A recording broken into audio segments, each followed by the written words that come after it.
क्या आप भले चंगे हैं? परमेश्वर में हमेशा आनंदित रहना है। जिंदगी का मतलब समस्या रहेगा, लेकिन हमें आनंदित रहना चाहिए।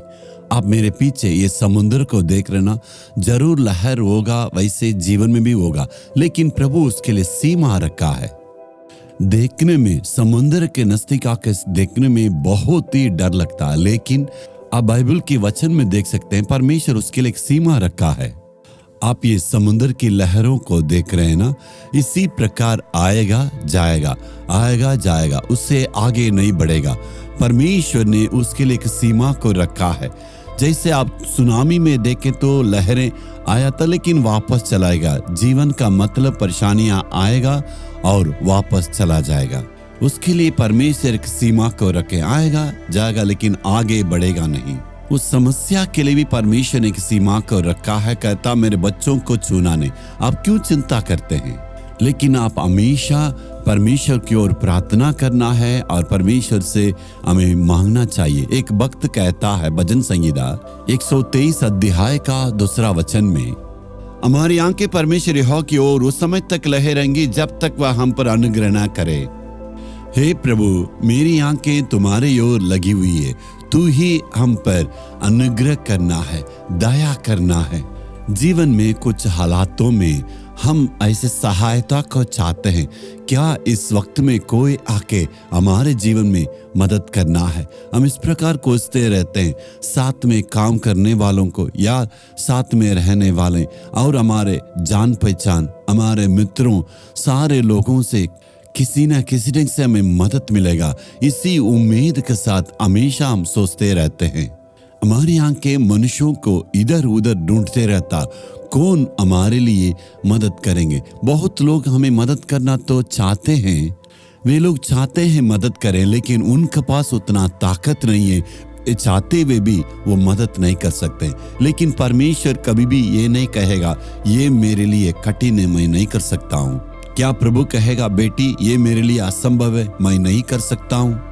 जब तक परमेश्वर की ओर से हमें दया नहीं मिलती तब तक हमारी आंखें उनको पर लगे रहना है। कभी भी अपना नजर यीशु मसीह से दूर नहीं रखना है। एक दिन की बात है, इसी प्रकार यीशु मसीह अपने चेलों को समुद्र के इस पार से उस पार जाने के लिए कहा। वो रात का वक्त था। यात्रा करने के वक्त में बहुत बड़ा आंधी आ गया, तूफान आ गया, इसलिए नाव वहां डगमगा रहे, ना तो वो आगे बढ़ पा रहे, ना उस आंधी में पूरा फंस गया था। आप यही सोच रहे ना, आंधी और तूफान आगे बढ़ गया है, मेरे जिंदगी का नाव ना तो आगे बढ़ नहीं पा रहे और मैं क्या करूंगा, मैं बहुत ही परेशान में हूं। आप अपने जीवन की नाव की यात्रा में बहुत ही परेशान है ना। वैसे ही चेले परेशान थे, उनको बचाने के लिए यीशु समुद्र में चल कर आए।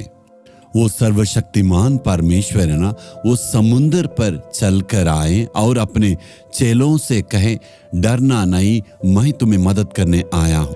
उन चेलों में से पतरस नामक एक चेला थे, बहुत ही वो तेज है। उन्होंने सोचा था इस समुद्र के उस नाव में रहना तो बहुत ही खतरा है, तो परमेश्वर से विनती किया, हे परमेश्वर मैं भी आपके पास आना चाहता हूं। उन्होंने तय किया समुद्र में चलकर यीशु मसीह के पास, वहां पर हमें जाना है। उन्होंने कहा आ जाओ, क्योंकि यीशु मसीह तो हमारे पिता ना, वो हमारा सृष्टि करता है, वो हमें अपने बच्चों के समान प्रेम करते। ये नहीं कहा मैं परमेश्वर मैं सिर्फ चलूंगा, ऐसे नहीं कहा। आ जाओ पतरस। अभी आप थोड़ा कल्पना करके देखिए, वहां पतरस ने अपने पहला कदम को वहां रखे थे, पानी तो उनके लिए वहां पत्थर बन गया है और उनको बहुत हिम्मत आ गया अपने पैर को आगे रखे, लेकिन दूसरे कदम को वहां पर रखने के लिए उनको इतना डर है, हम कैसे आगे बढ़ेंगे। अपना पूरा हिम्मत जुटा के दूसरा कदम को भी उन्होंने बाहर रखा तो देख रहे थे आराम से चल रहे हैं। उधर आंधी और तूफान है, इधर लहरें उठ रहे हैं, लेकिन यीशु मसीह के ऊपर अपना नजर को रख के वो आगे बढ़ते गए। यीशु मसीह थोड़ा दूर में खड़े हैं, ये ऐसे ही थोड़ा पीछे मोड़ के देखें।